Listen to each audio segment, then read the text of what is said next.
LiAngelo Ball reportedly signed a $13 million deal with Def Jam with $8 million guaranteed, and he owns his full masters and everything else like that.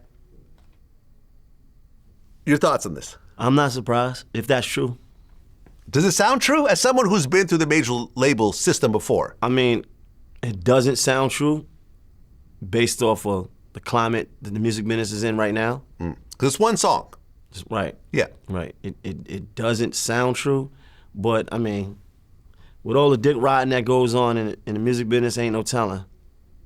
It's no telling. You know, now maybe the 13 million was 3 million. Well, I don't know. How are you offered that many millions and yet you own everything? That's not usually how it works. We're going to give you this money, but we're going to own most of it, right? Isn't that usually how it works? Like, you didn't own your music when you signed with Atlantic, right? Yeah. No. That's just standard. But now what they do is they so when you say you own your masters, what you do a licensing deal, right? So they agree to license your masters for, let's say, 7 years. So that's during that 7 years, they collecting on your masters as if they own them. And then after that 7 years back, you retain them. So that's a licensing deal. You're licensing your masters to them. So it's possible. I don't know if you know what the money, if the money is really 13 million or if it's 3 million or if it's 100 million, whatever it is. But when it comes to the masters, those are the type of deals that happen. You license the masters to them for a certain amount of time, and they do their thing. They make their money, you know. Right, and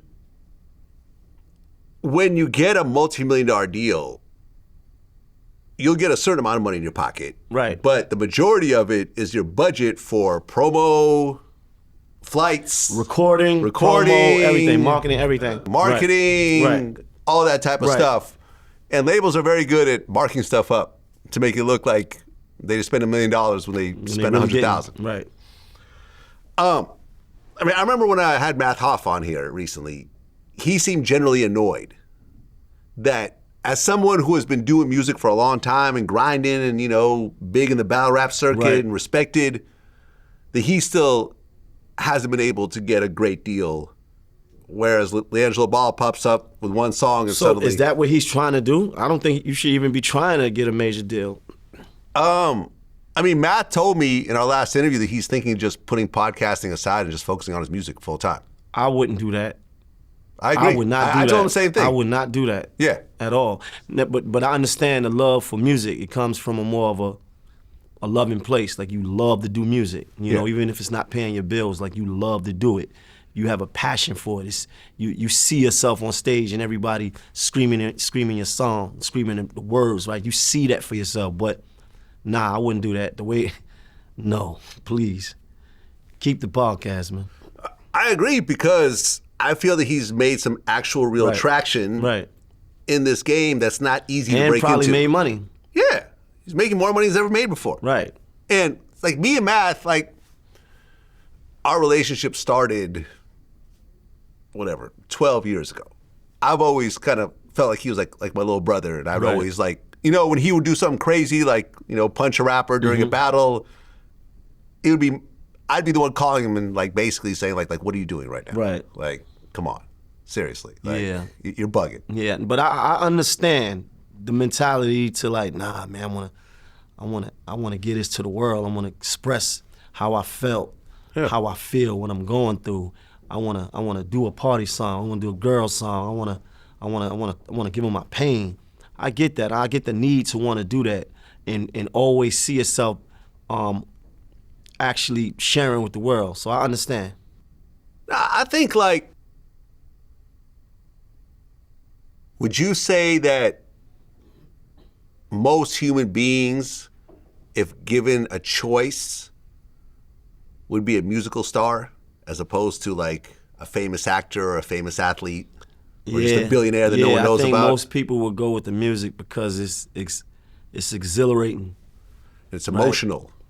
It's emotional, and that love that you feel is so, because if you're not like a top 10 actor, most actors walk the streets of New York, you don't even know who they are. Right.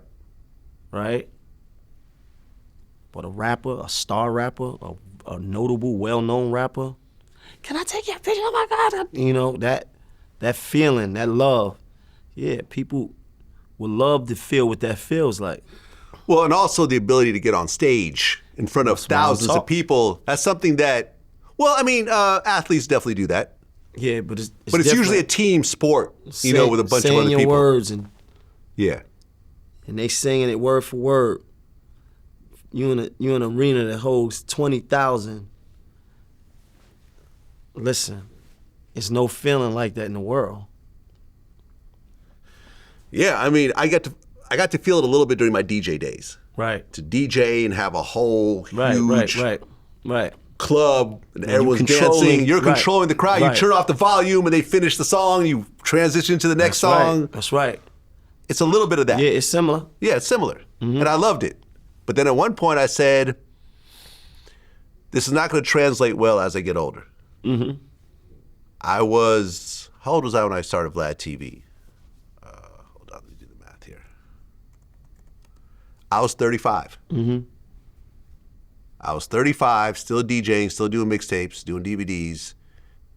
And I said, I'm not going to be in a good place when I turn 40. I'm going to start getting older, touring around, waiting for promoters to book me. Right. Even though I love the actual art of DJing, I need to figure out something else to do. Right. It's going to translate well into my later years. Got it. And that's where the interviewing came in. Indeed. So, you know, I realized there's just, you know, there's not that many top DJs. There's only one Marshmello. And you know what I mean? There's these guys that are making $150,000 a show and these big EDM guys. Like, I was never that. I wasn't going to be that. I was not Mark Ronson, who had a bunch of big songs they produced. I'm not Paris Hilton, who they booked to DJ. Like, these are my competitors at the time. I'm like, this isn't going to work. I got to think about something that works better. Yeah. And VladTV, luckily formed. And, you know, I'm happy. I'm happy with my decision. Indeed. Because I really, I really feel when I see these DJs that are in their 50s and 60s and they're still doing it, I really feel the life that they're going through, touring around and constantly being in planes and not really getting that much per show and you know, trying to pay their bills like as they get older and dealing with health problems and so forth. Like, I really feel for it, man. I feel for these guys because I was that at one point. You know, it's a tough life. It's a tough life.